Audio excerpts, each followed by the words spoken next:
קיץ, תחילתו של הסתיו הישראלי, וממש ביום הזה מתקיים הג'ירו דה לומברדיה באיטליה, ולנו כאן יש את הג'ירו דה נורדה איזראלה, חשיפה לקורת אופני הכביש. שלום גם לך גל צחור. אהלן, בונג'ורנו. בונג'ורנו. בונג'ורנו. אין ספק שהמרוץ הזה מבטיח עם הזינוק של קטגוריית העילית, מסלול של 14 קילומטר. בעצם יש לנו כאן גל צחור. כמו ששמענו מחלק מהרוכבים, מגיעים לכאן בפעם הראשונה ויש לזה משמעות. כן, בהחלט. במרוץ הזה, ונתמקד רגע במסלול, הקפה של 14 קילומטר, הרבה שינויי קצב, כבישים טכניים, פניות טכניות, עליות חדות, וזה בטח מה שנראה פה, וכבר אנחנו רואים שהעילית יצאו לדרך, קצת מרפקים, כל אחד מחפש את המקום שלו בדבוקה, מגששים, יש עוד מרוץ ארוך, נראה איך זה יתפתח. פה צריך להיות מרוץ מעניין, והוא יותר לטפסנים, לחבר'ה שהם יותר חזקים בעליות. בוא נראה. אתה מדבר על עליות, וצפויה לנו כאן אחת מהעליות היותר אתגריות, אם כי לא ארוכה מדי, אבל יש שם קיר של 15% שאורכו כמה עשרות מטרים. זה בעצם יהיה האתגר הגדול ביותר מבחינת הכוח ברגליים, וכשהם חוזרים עליו פעם אחר פעם, שם בעצם זה המקום שיבדיל בין הגברים לנערים. גרים התקפה ראשונה, רן מרגליות, שאפשר להגיד עליו שלאורך העונה כל תחרות שהוא משתתף הוא רוכב אגרסיבי, הוא פשוט זורק את האס שלו כמה פעמים שהוא יכול ועושה את זה היטב, ובדרך כלל לרוב זה מניב פירות עבורו.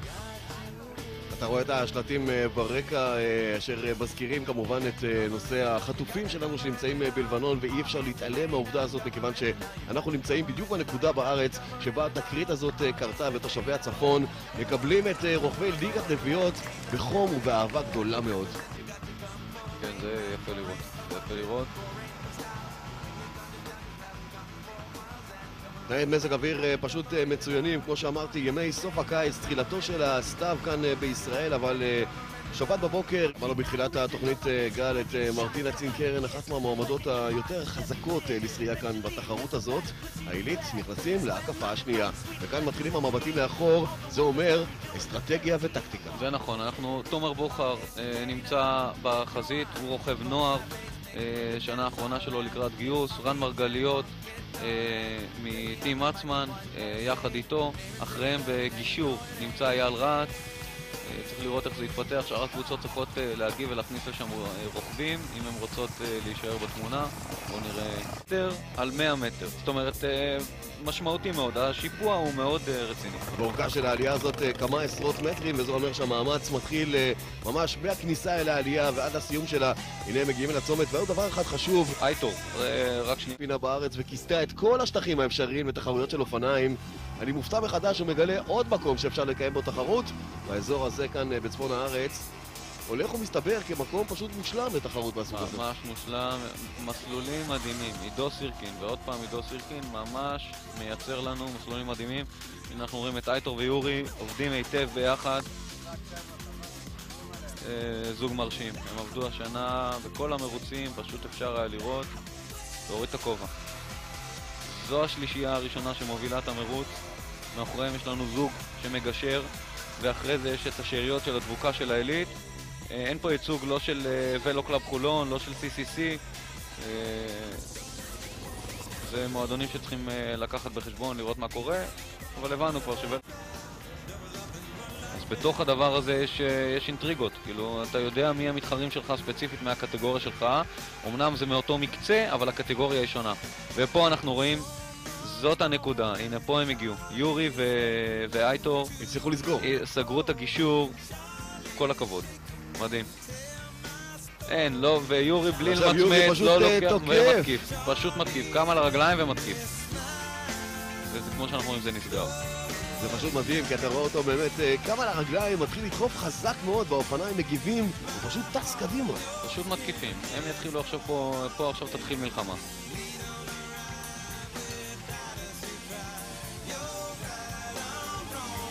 איזושהי התייעצות קטנה, איזו מניירה קטנה למצלמה.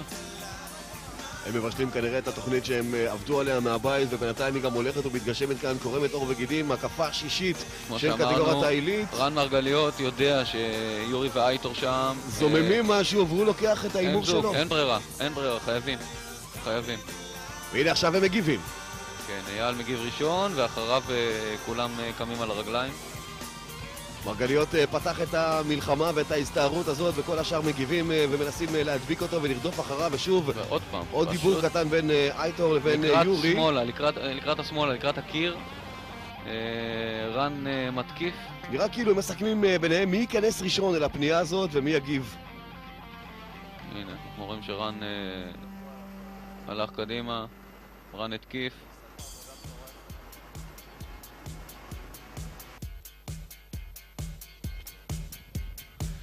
תומר בוכר פה באיזושהי עמדת יתרון, כי הוא יודע שאת הקטגוריה שלו הוא ניצח, הוא הנוער היחיד. תראה מה קורה עם מרגליות, ראית אותו שם מאחור? הוא משלם את המחיר כרגע. הנה שוב המצלמה סוגרת עליו.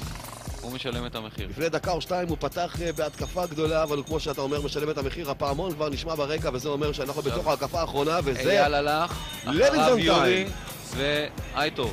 זהו הלוינזון טיים ואייטור טיים. השניים פותחים עכשיו בהסתערות גדולה מאוד, כמו שאתה רואה אותם עומדים על האופניים ודוחפים חזק, נכנסים אל ההקפה האחרונה. זה המאני טיים מבחינתם. הנה גל כהן מ-CCC מנסה בשארית כוחותיו לנסות להגיב. יש שם מקדימה את ניב לבנר, שקרוב לוודאי לא ייתן לו לזוז, ואם הוא ילך, הוא ילך איתו.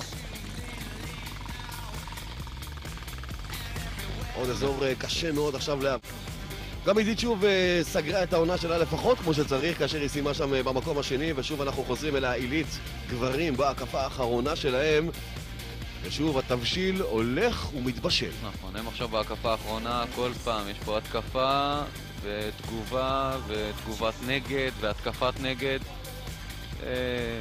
מאוד כואב פה מאוד כואב ברגליים.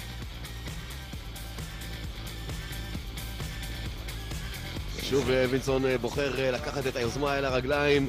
זה היה אייל שהתחיל את זה, ולוינסון פשוט על הגלגל שלו.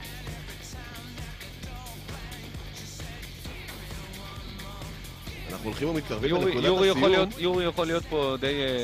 אופה, יש רכב ממול. יורי יכול להיות פה... על הנייר, יורי הוא הספרינטר הכי חזק פה מתוך הרביעייה.